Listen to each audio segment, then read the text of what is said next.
Hello, prep2. Today we are gonna start with our unit 1, lesson 1 and 2. In this unit, we will have to know some important points like reading text. We are going to read about our daily routine. Then we have to know about writing. How can you write a text message or an email to a friend? You have to know in the language board the present simple questions. So let us start with the first part today, some vocabularies. يلا بينا نبدأ مع بعض to read some vocabularies. طبعا احنا عندنا meaning in Arabic الناحية الثانية. So مش محتاجين احنا نشرحه in Arabic. Number 1, interview or sometimes we call it interview. الاتنين صح.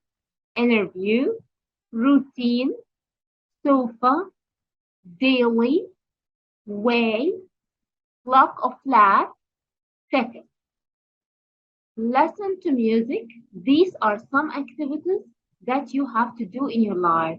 Listen to music, help to make dinner, have lunch at school, do sports. وخلي بالنا قوي من do sports دي لأن هي كتير بتلخبط. Do sports. Read on the sofa, text friends.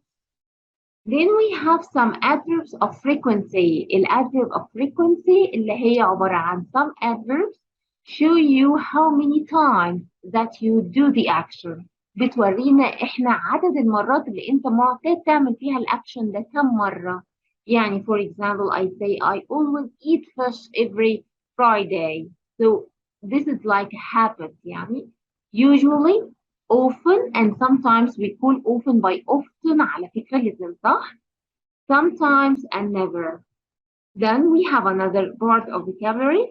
Full day, full subject, breakfast, favorite, that's why, chess, important, free time, hobby, fun, interests, blog, speakers, cook, start, and prefer.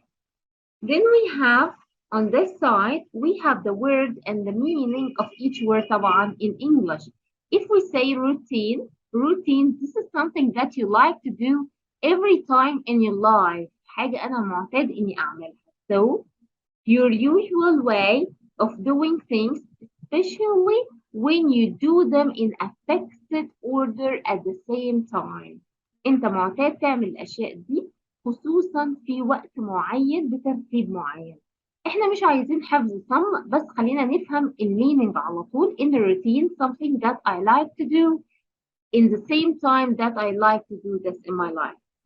After this, we have interview, and this is like a meeting. أنا مثلا I have an interview in my school, I have an interview in my job. يبقى دي بنسميها meeting, formal meeting, in which someone asks you some questions about yourself, about your life, about your job, about your experience. يسألك عن أي حاجة، دي اللي احنا بنسميها interview.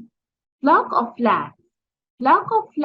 This flat اللي هي بمعنى أصلا كلمة flat يعني شقة. فblocks of flats كلها على بعض دي معناها tall building with more than one floor with flats for people to live in. هي عبارة عن tall building عمارة كبيرة in which or with more than one floor with flats. فيها أكثر من flat للناس إن هم to live in. This is a part of the word and meaning. Now this is the second part which is about expressions and prepositions. Let us focus on this part so much. كلمة home, as you can see معانا 3 expressions for home. Come home, get home, leave home. Do homework, do exercises, go to bed, have fun, have breakfast with, like for example, have breakfast with, like for example, when I say, I have breakfast with my family. Have space for breakfast, like for example, I have egg for breakfast. Take the bus. Then we have some prepositions. I say, I get up at 6 o'clock. I get up. In bed. In والparts of the day اللي هي parts of the day احنا عندنا evening, morning, afternoon. الثلاثة دول بنقول عليهم in. خلي بالنا. In the holiday. By bus. On the ride. On her way to. At the weekend. Good for, like eating healthy food. This is good for your life. Help someone with his homework, for example. Then we have the part of the words and the opposite. Late, the opposite is early. The same, different. The best, the worst. Leave, stay. After this, we have the word differences. We have the word differences بمعنى إنك you can have the word which has the same pronunciation but different in meaning. وممكن ما يكونش ليها the same pronunciation. ممكن يبقى ليها نفس النطق وكل حاجة ومختلفة في المعنى، ولكن ممكن برضه تكون مختلفة في pronunciation لكن قريبة لحد ما in written. Like week and week. Week here, when I say we have 7 days in the week, but weak, this is the opposite of strong. Coffee and cafe. Coffee, like I like to drink coffee inside the cafe, for example. Right and right. Right, like turn right, turn left. But right here, like write an email, write a paragraph. Then we have way and way. Way here, this is the way of your school. Okay, but this, if you are talking about something you want to know about how much does it weigh. Then we have some irregular verbs. Well, irregular verbs دي you have to study them so much. ليه بقى؟ لأن without it you can't answer a past simple. For example, how can you change from present into past? How can you change into past perfect? لازم نكون عارفين تصريف الأفعال. So if I have the word have, had into had, past simple had, past participle had. Leave, left, left. Set, sat, sat. Take, took, taken. Spend, spent, spent. Sleep, slept, slept. Get up, got up, got up. Okay, let us talk بقى about this important part. تعالوا بقى نتكلم على أهم جزء يعتبر فعلا في أي درس معانا هو language notes. What does it mean بقى؟ في language notes هنبتدي نعرف حاجات مهمة جدا. If we say the, if we can say the, when can I use the here? You can say the. إمتى أقولها I go to the school, I go to school. يعني إمتى أنا أقول كده وإمتى أقول كده؟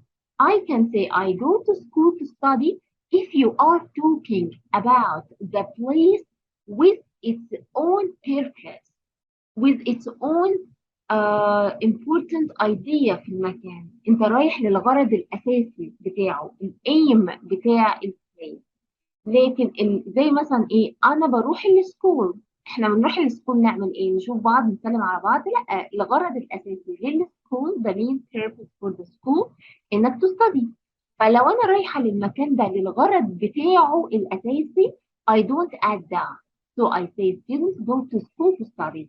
But if you say I went to the school to ask about someone, ده معناها انك رايح علشان تشوف ابنك مثلا، تسأل عليه whatever. فانت مش رايح للغرض الاساسي للمكان، لا انت رايح لغرض تاني خالص. Exactly when we say مثلا لما اجي اقول لك ايه I feel tired. Okay, so I will go to I feel tired, so I will go to a hospital. Okay, or I can say here I I will go to visit my uncle in space hospital. Okay, if I want to say here I will add the or without the I feel tired so I will go to hospital. I will go to hospital. ليه بقى؟ لأن أنا رايحة للغرض الأساسي. ليه؟ إن الهوستل I go عشان I feel tired.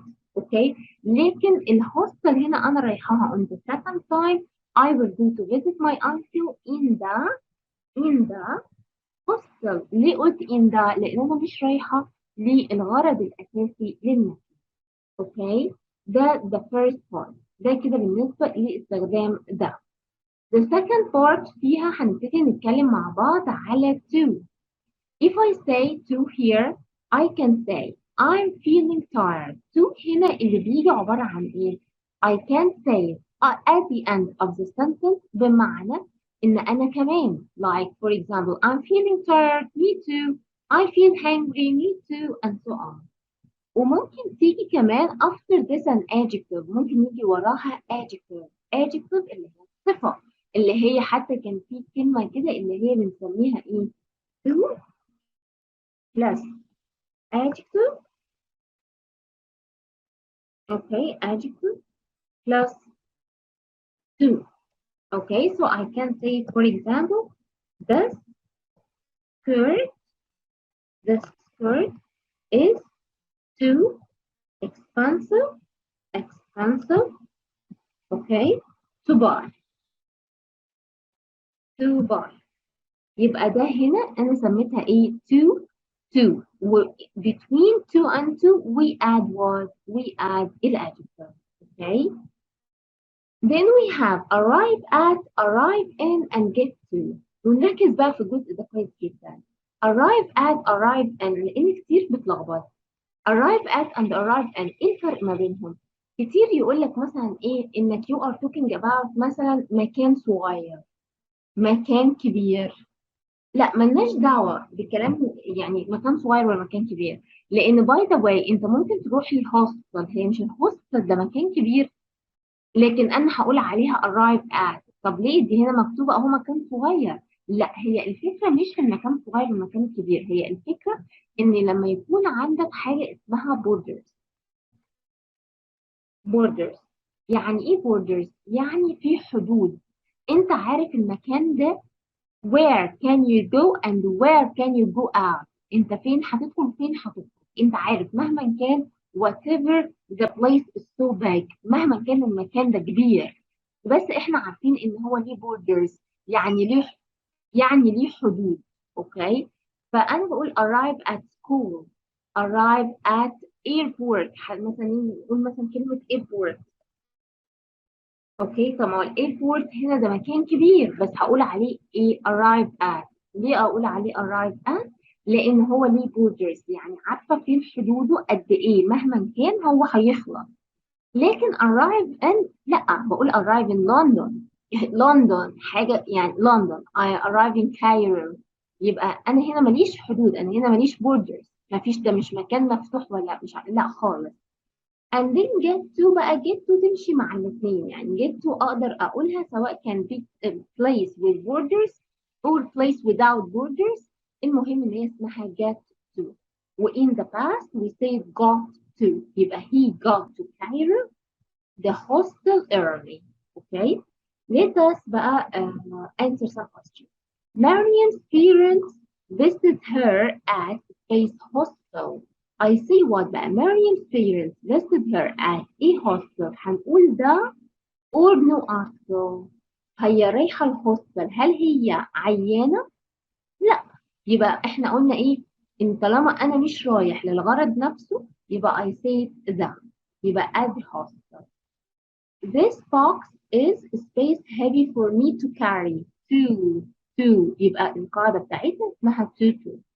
My father had breakfast when he gets.